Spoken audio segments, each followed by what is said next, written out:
the first thing I wanted to talk about is the now that 2016 is done, the murder rate for Chicago. So I've got an article here I sent you guys, Fox News. Chicago records 762 homicides in 2016, which is up 57% from the previous year. So, you know, we're all gun guys, right? We believe in, so the show, let me back up a step. So this show is going to be called the Freedom and Liberty Show. That's the name of this show, Freedom and Liberty. And as I've told both you guys independently, and obviously now we're now together, you know, I voted for Trump. I believe I've talked to you two. I know you two voted for Trump. And here's the deal. I like what Trump is saying. He's not perfect, but I like what he's saying across the board. Here's the one thing, though, and I'm going to find a video clip to put this in our first show. Now it's time for America to bind the wounds of division. Have to get together.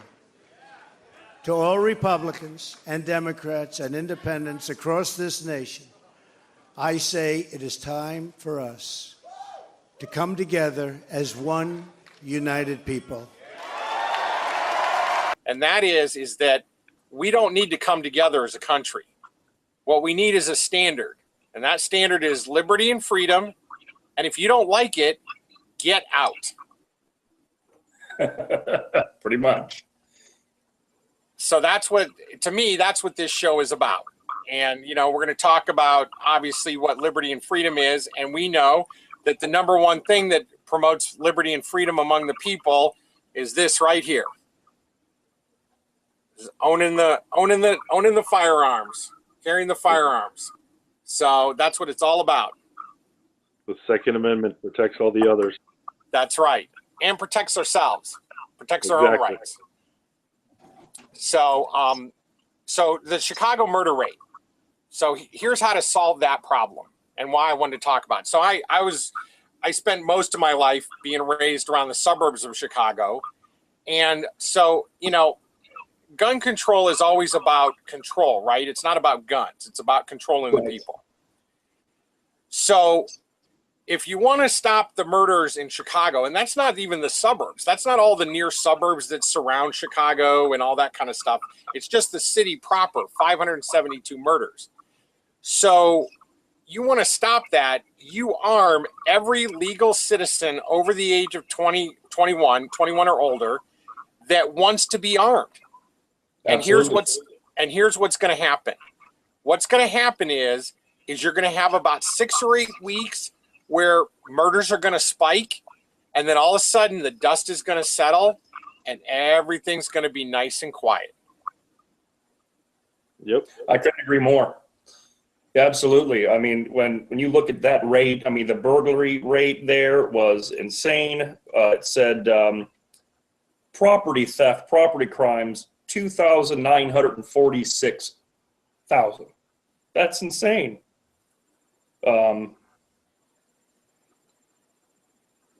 Oh, sorry, 2,946. That's what I meant. But I mean, that's still just an insane amount of burglaries and crimes in an area. I mean, most areas that have you carry a gun, I mean, that's not gonna happen as often. You're waiting on the police to show up to be your end and be all. I mean, what are you gonna do? Right. Their ability to own guns over there has been, kind of like the People's Republic of California. Well, we'll save the conversation for the communist state of California for another time. We could spend multiple episodes talking about that for sure. And the interesting thing there, Ty, just so you know, I'm actually originally from California, so I lived there, I grew up there, and I actually have seen some of this crap that goes on over there firsthand. And even the stuff they're doing now is just ridiculous. So we know, so the murder rate in Chicago is through the roof. We know how to solve the problem. Unfortunately, the politicians and the people there are unwilling to accept the fact that guns save lives, and that if they would arm every legal, non-criminal person over the age of 21 that wanted to be armed, the murder rate would drop significantly. I mean, it would just bottom out, basically. I mean, there'd be a few probably, but it would just bottom out and would not be existent. Right. So switching gears, let's talk about this guy that got kidnapped. Tom and I were talking about it a little bit before you got on the call, and how the 18-year-old young man who I guess had some faculty or mental issues, or yeah, apparently he's mentally disabled. Okay. And he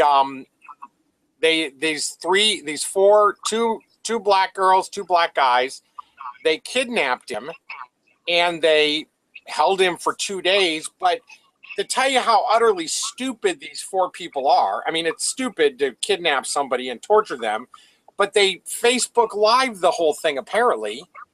So it's all on video. It's all recorded. Right. Like the idiots who Facebook or videotape, take pictures of themselves after they've robbed somebody. We robbed a bank. I mean, how dumb can you be? You know, you get picked up within the hour. But hey, I mean, I guess at least that will help in prosecution. Just the fact that they have video of their torment of this young man. Right. And here's what's even more asinine. Now, that is obviously a very horrible thing that happened to this kid, for sure. Yeah. You're going to hear, his name is Kevin Duffin, and he is a detective with the Chicago Police Department. And it's the press conference, the initial press conference, and he's basically letting these 4 kids off the hook. Good evening. Yesterday, video of a brutal act towards an adult male with mental health challenges made its way onto social media. The images in the video put on display the brazenness of the offenders who assaulted the victim and then broadcast it for the entire world to see. Commander Kevin Duffin, that's D-U-F-F-I-N. Our detectives, upon being notified by the officers from the 11th District, became involved in the investigation and communicated with the suburb where the subject was missing from. After his treatment at the hospital, he was released, and his parents came into Area North Detective Division. All 4 offenders, 2 female adults, 2 male adults, 3 of which are Chicago residents. 1 is from Carpentersville, have given videotape statements, and currently the Cook County State's Attorney's Office is at Area North interviewing the victim and his family, and we anticipate charges in the next 24 hours. You know, although they are adults, they're 18. Kids make stupid decisions. I shouldn't call them kids, they're legally adults, but they're young adults and they make stupid decisions. That certainly will be part of whether or not a hate crime is, if we seek a hate crime, to determine whether or not this is sincere or just stupid ranting and raving. What this police detective was saying in the press conference was that, letting these 4 kids off the hook. Oh, they're only 18. Is it really a hate crime, or were they just joking around? If this were 4 white guys or 4 white people, it's 2 women, two guys. If this were 4 white people that did this to a mentally handicapped black person, the city of Chicago would be burning right now. So it's nuts. I mean, these people, and this guy is a white detective. And it's just like, nobody's afraid to say, everybody's so PC politically correct. And it's like, you know what? I've had enough of this. Everybody needs to get armed. If you've got, and I haven't even watched the press conference of the of this guy's parents, this mentally handicapped kid's parents. But if my child was mentally handicapped, I'd keep him close. And you know what? I'm going to go back to the same thing I'm always going to be saying as we do these episodes. Get armed. Stay armed. Protect your family. I mean, it's just ridiculous. And Illinois now has a concealed carry law. So you can get armed. You can carry a weapon concealed. Any thoughts on that? Well, I was going to say, you in the article that you actually sent about the Chicago, murder rates and so forth and so on. One of the things they actually talked about there is that the police are actually kind of strapped down there. So this guy trying to come on a press conference and say basically, well, we that they're just misunderstood kids or whatever the case may be. I don't think he necessarily feels that way. I think he is either was told or feels that he has to, minimize this because they're under such scrutiny and they don't want, the cities to fall into riots and so forth and so on. So I don't believe for 1 minute that any actual person could possibly feel that this is anything other than a very violent hate crime, regardless of the people that were involved. I completely agree. I mean, that's what it boils down to right there is just, here's an officer who's probably being told by his higher ups and everything that we need to minimize damages, damage control, and all of this. And we're going to just play it down. We don't want to point fingers or do anything because their hands are tied. Well, I agree and I disagree. I agree that may be the case. I disagree. I mean, you guys know, we've all talked to enough liberals that, I mean, these guys are smoking their own dope. They're drinking their own Kool-Aid. So, common sense dictates that, everybody, well, not to mention in one of the articles I read, or it was on the YouTube posting, they're apparently throughout the 48-hour live, Facebook feed or however long they recorded it, they're constantly, using racial slurs, white racial slurs against this kid. And so it's obvious that it's a hate crime. It's obvious they've done this because he's white and apparently he supported Trump as well. But, it's obvious that they're calling him white racial names. So, I mean, I agree. This detective, he may have been told to downplay this. He may have been told. And at the same time, many of these liberals are smoking their own dope. They're drinking their own Kool-Aid. So, it's. Yeah. And you actually have a point there. I mean, that's one of the scary things, as like you mentioned, that we do talk to a few liberal-minded people around here. The scary part to me, anyways, is the fact that they actually believe their own crap. That's a scary thing for me. That you got a point there. And again, you're absolutely correct, Tom. I mean, this guy may very well be outraged, but he was told. And I mean, we all know people need to keep their jobs. I mean, that's why we're doing this show. I'm a hardworking stiff. Tom, you're a hardworking stiff. Ty, you're a hardworking stiff. I mean, we are a cross section of regular Americans, right? I mean, we're nobody special to the public. We're not celebrities. We don't do anything, significant other than we're all fathers. We're all trying to support our families. We're all trying to protect them. So my point is that, this guy may be very well the same way. That very well could be true. And, Tom, you and I both know, people that are, gay or lesbian, and they supported Hillary despite the fact that she took millions of dollars from Middle Eastern countries that would just as soon kill them. Yeah. So they're not even, they don't even have the brains to do any research and go, gee, does this really make sense? So. Yeah, that's a scary thing for sure.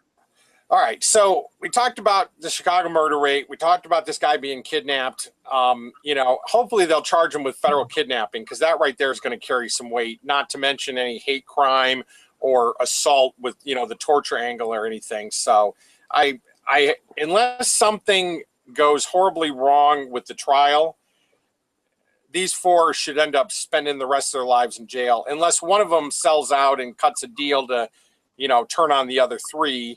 Right, which pretty common to happen. So, yeah, well, that's why you never commit crime with somebody else because they'll turn on you faster than you can, shake a stick. So, I would just hope, though, that with them all on the video, I mean, you can hear each person's voice distinct. You know that they're there.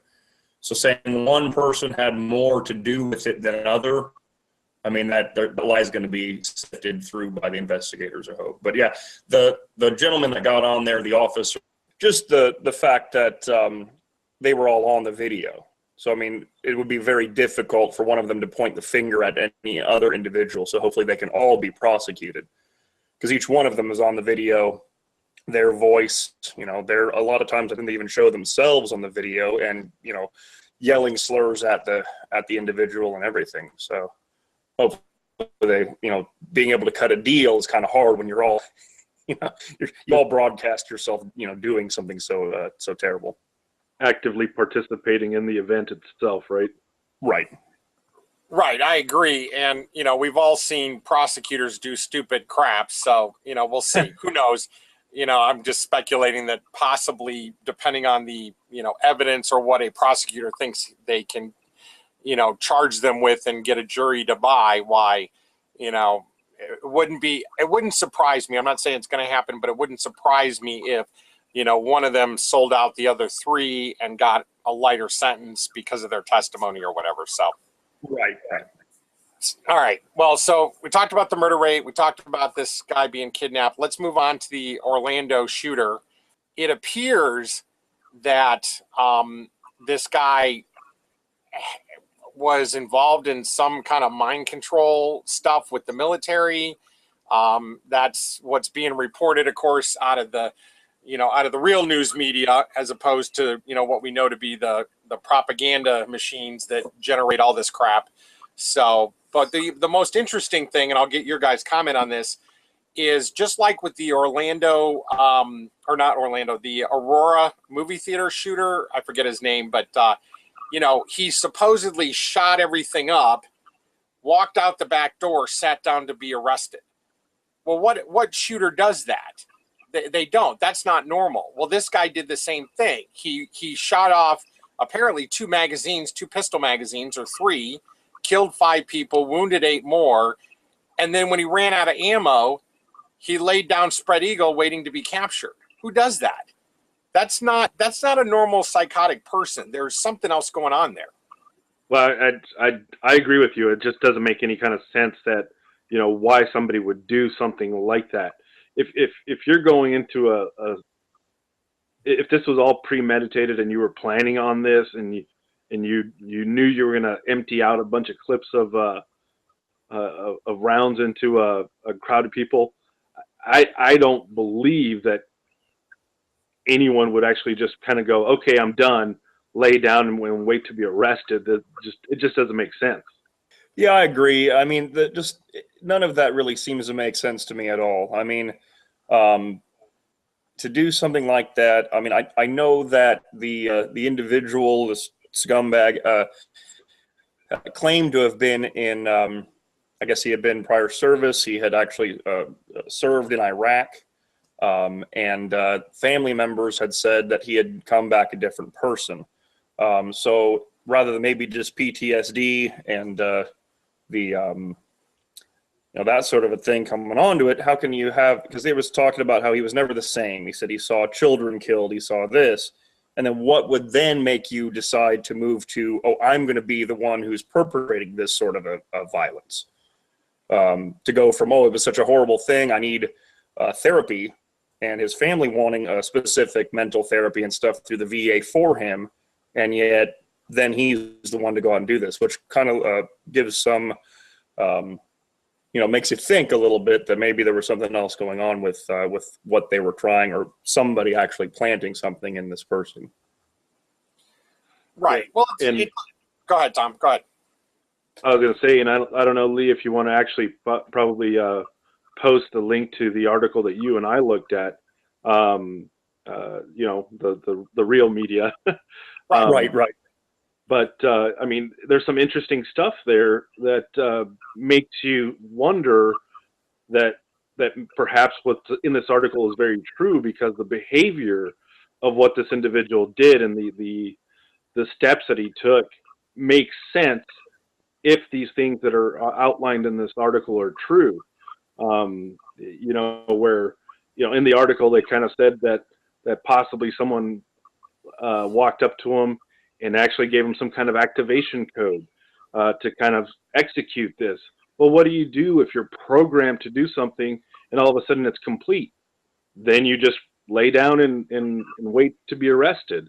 It makes sense if that's the type of programming that you've been in. It also makes sense that you would pick somebody that's been maybe affected by some you know, harsh experiences, and PTSD can be used as an excuse. This article makes a lot of sense based off of the behavior that's been reported from this individual. So, right. Well, and something I just thought of as you were talking, Tom, is, you know, potentially could this be used as an excuse to disarm, you know, all veterans? I mean, we already know that they're trying to disarm veterans who get, you know, money direct deposited for benefits of any kind because they say they're incompetent. Well, could this be used as just a across the board, well, you know, anybody that's been in combat, we can't trust now, right? You know, yeah. just kind of a wide sweeping kind of thing. And, you know, Ty, I'd like to get your feedback on that in a minute, because I know that you were actually in Iraq. Tom, you obviously don't know this. Ty was in the Marines, rank of sergeant, I believe, when he left. He can confirm or deny that or clarify that. But one of the things I want to, before Ty, you respond, one of the things I want to point out here is that the bigger issue, and this happened with the Boston Marathon bombing a couple years ago, is why can't we ask questions? See, there's this narrative that, you know, if the propaganda media puts it out, or if the FBI says it, or if the CIA says it about the Russian hacking, oh, it must be the absolute, you know, God's honest truth, and we can't question anything. You know, that's the bigger issue here. Why can't we question what's going on? So, Ty, what are your thoughts about this guy and, you know, that kind of thing with his military experience? I mean, I'm not really sure. I did get out as a sergeant. I did have one tour in Iraq. Know a lot of people that went through, you know, some terrible times there. I think for the most part, I'm one that was spared quite a bit of the devastation. We only lost a couple in our unit while we were over there with the 1st Marine Division. But yeah, I agree though that you could use someone like this. They're already unstable. I mean, we were just talking about these individuals that were, you know, abusing a mentally handicapped individual. You know, that's what they're going to go after. That's what so the same sort of a thing. Go figure that someone might be already going to somebody that's got some of their faculty a little messed up. And I mean, in the Marine Corps, they teach line training, sort of a combat training. And for a while there, you start thinking, okay, am I really learning this? It's repetitive, it's forced into you. And at certain points in time, I won't go all into it. And I know that there's McMap training. I went through other training later, you know, when probably after I was a corporal and other times in the unit. But in that training, you remember to block at a certain time. You remember to, you're kind of a line in your head of what you're supposed to be doing. And after a while, it gets ingrained so much that I remember getting back and having someone I had actually graduated from boot camp and then did all of my combat training, a little extra training, and then got permission to go and graduate with my class from high school. And while we were at the after party, I had someone just kind of put a hand right here to come at me, and it was almost instant. The same reaction that happened. I grabbed that hand without, and it was a woman, it was a girl. I wasn't gonna really hurt her. Would I have normally done that? But the reaction was there. So I do believe you can break a person. We know this. So this person could have been broken. And like you said, I mean, after they did that, he was just following a command that had been pushed into him, and the repetition. So he knew, empty mag, lay down. And that's all he had to do. Yeah, I mean, you know, I don't claim to be an expert. I wasn't there. You know, my big thing is let's ask the questions. Let's have a conversation about it. Let's get, you know, whatever. Hey, we're three people. I don't know where this is going to go, but you know what? I'm going to take a stand for liberty and freedom. And, you know, one thing I know for sure, I'm not going to let the government take away my right to protect my family, to be armed like I always am, because this guy went off the deep end. Right. If anything, this is just another reason that law-abiding citizens should not be disarmed when they go to the airport. They should not be disarmed when they get on a plane. Now, I want to be very clear about something.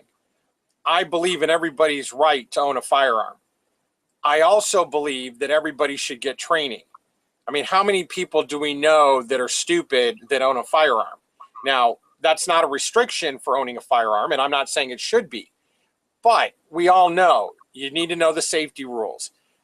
You guys know I've been to Costa's training. I'm a huge advocate for training in general. You know, get trained, understand your firearm, understand what's going on, know the legal aspects. I mean, be educated, educate yourself. That's the philosophy on my website, TwoGunMojo.com. Get educated, get trained, get armed. So, should armed individuals be walking on a plane with standard ammo? No, they shouldn't. Because we all know, you got a plane at 33,000 feet and you fire a bullet, you're going to depressurize the cabin and cause a lot of chaos that doesn't need to be caused. But does that mean that people should be unarmed? Does that mean they shouldn't have a way to defend themselves from some, and I don't know if you guys have seen it. I mean, I check the news all the time. I'm kind of a news junkie, both propaganda and, true, what we call true news, right? The real news. But, for some reason, it seems like there's been more and more incidents on planes. Now, nobody's gotten killed, but just, people getting unruly, people being jerks to, their fellow passengers, that kind of thing. So whether that's always happened, but now just in our media crazy environment, we see it more. I don't know, but it just seems to be happening more and more. Yeah, I agree, Lee. I mean, you and I have actually talked about the fact that I know I've said that I believe the Second Amendment gives everyone the right to be armed, regardless. But we also always say that we believe that you guys should get training and practice with what you're trying to do with this firearm, which is either protect yourself or people you love or your property, whatever the case may be. Everyone has the right by the Second Amendment to own one. But that doesn't mean that we do not recommend that you become proficient with it, just like anything else.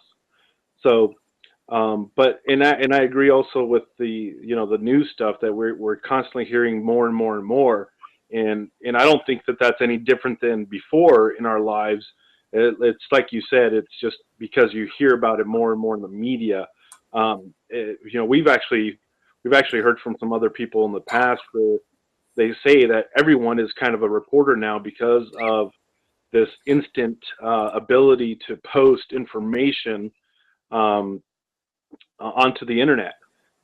Everyone's a reporter now. Anybody that has an Instagram account can actually, post information about. As a matter of fact, some of the news articles that we saw about the Fort Lauderdale shooting was postings from individuals that saying that, hey, I was 100 feet away from this, and they give their account on instant media. So I don't think that anything has actually really changed in our world as far as the propensity of these types of things that happen. I just think people are more aware of it. That's all. Yeah, and I agree with you on that. And what's interesting, you're talking about everybody is now kind of a reporter, is that in that article that I sent out from the Common Sense Show about the Fort Lauderdale shooting, there were reports of multiple shooters. We didn't hear that from the propaganda media. Now, what's really interesting about that, and again, that's just what he's reporting. What's interesting about that is if you go back to the broadcast, if you check on YouTube or you search on YouTube for the Aurora, Colorado shooting, Local media reported it. National media did not. Local media interviewed people coming out of that movie theater, not just the theater as a whole, but that actual individual movie theater that got shot up there at the larger complex. And people were saying there were multiple shooters. They came through both doors. And so based on all the other, I'm not going to spend an hour going through it, but based on all the other information that came out about the Aurora movie theater shooting, I don't think that guy ever fired a shot. I think he was just a patsy there. I mean, if you saw him in court a couple days later, he was drugged out of his mind. I mean, the guy looked so incoherent, it was ridiculous. And then it comes out in the real media, not the propaganda media, that he was under the care of the top U.S. Air Force psychiatrist already. And that never got brought out in the propaganda media. Well, excuse me. He's up there in Colorado. There's a huge Russian force up there. A lot of Russian soldiers up there. My speculation, and it's pure speculation based on everything I've seen, that what happened is he was a patsy. There were probably at least 2 Russian soldiers that went in, shot everybody up. And then, he was under some kind of mind control or something. And he just sat down after it was all done with his gun waiting to be arrested. I mean, the guy was so drugged out of his mind, it was ridiculous. And we have actual eyewitnesses saying there were multiple shooters that came through both doors. And on top of that, here's the biggest thing.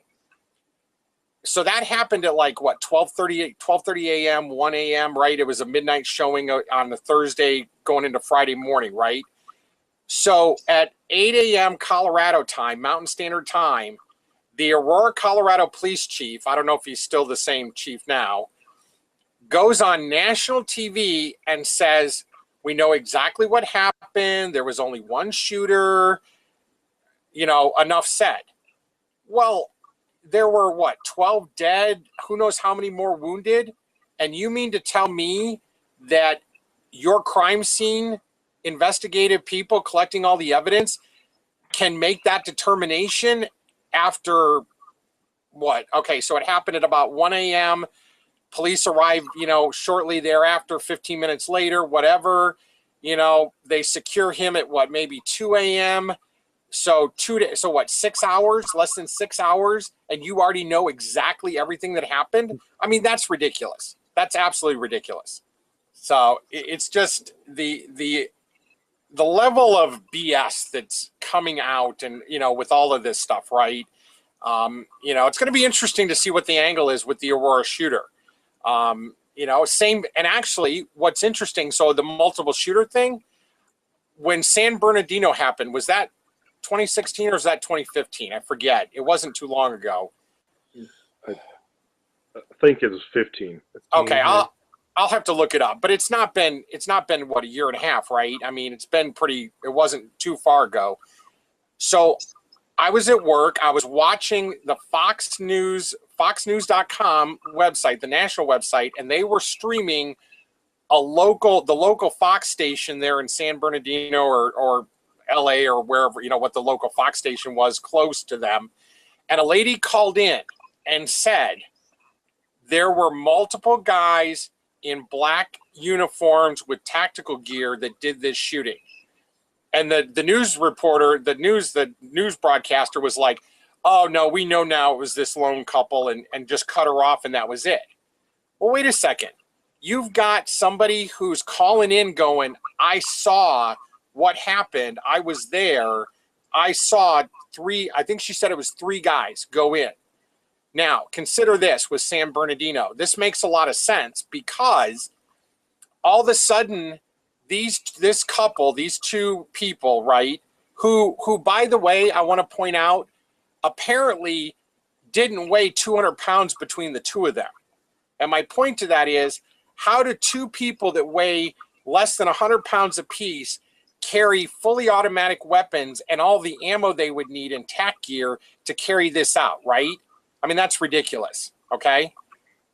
But then they didn't have an escape plan. They spend literally, apparently, according to the reports, these 2 this husband and wife spend what? a year or more planning all of this. They had this stash of everything in their apartment. They had all this money in a bank account, but they didn't plan their getaway. Well, doesn't it make a lot of sense that they were just patsies in some kind of training drill or something? You know, the FBI deposited the money to make it look like they had gotten paid for something.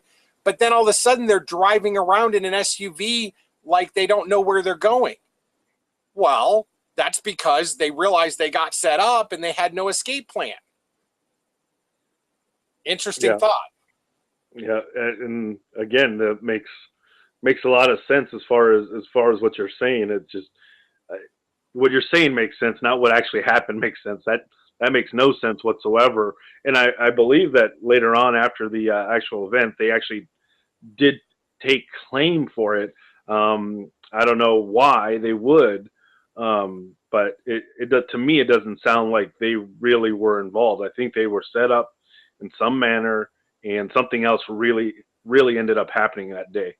And that's my question is, I mean, they're propagandists. They're nothing but propaganda, because there is no investigative journalism anymore. Nobody's going, okay, I don't care what their political affiliation is. I don't care who they are. I'm going to seek out the facts and the truth of the situation. And they won't do that. I mean, nobody's asking the questions. It's like going back to the Boston Marathon. You get people standing up in the FBI briefing going, well, what about the pictures of all these military contractors running around, or what appear to be military contractors? Oh, you can only look at the pictures we give you. What? What is that? Are you kidding me?